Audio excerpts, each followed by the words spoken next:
Let's answer some questions. So, from Jackie, sabi niya, paano po mag-transfer BDO credit card to Maya po? Sa pagkakaalam ko po, hindi po pwede mag-transfer ng payment, kung yan po yung ibig nyo sabihin, or cash, from credit card to Maya. So, pwede nyo lang gawin dito is, pwede kayong mag-cash in dun sa Maya account mo, and then from your Maya, mag-transfer ka dun sa Maya na gusto nyong sendan. Paano ba mag-cash in from your BDO credit card papunta sa Maya? Tuturuan ko kayo. First, i-click itong cash in dun sa Maya account nyo. Tapos, click nyo po itong debit or credit card. Then, click nyo po itong use new card. Dito, pwede na kayo mag-cash in from 1,000 to 10,000 pesos from your credit card papunta sa Maya account nyo. Ang kailangan nyo lang gawin is, ilagay po yung card number ng credit card nyo, tsaka yung validity and security code. Do take note na meron siyang 200 pesos na convenience fee. So, kahit na 1,000 pesos lang yung kinash in mo from your credit card, may 200 pesos fee pa din yon. So, usually, yung mga credit cards is humihingi yan ng OTP sa cellphone number na connected dun sa credit card mo bago mag-push through yung transaction.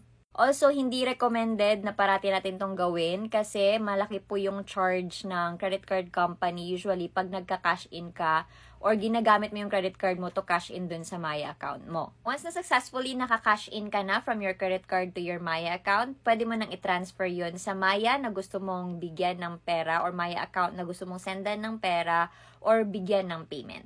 So, I do hope na nakatulong ako dito sa question mo, Miss Jackie. And if you have any questions, guys, feel free to comment dito sa video na to. And please don't forget to like and also follow me for more videos like this. Bye!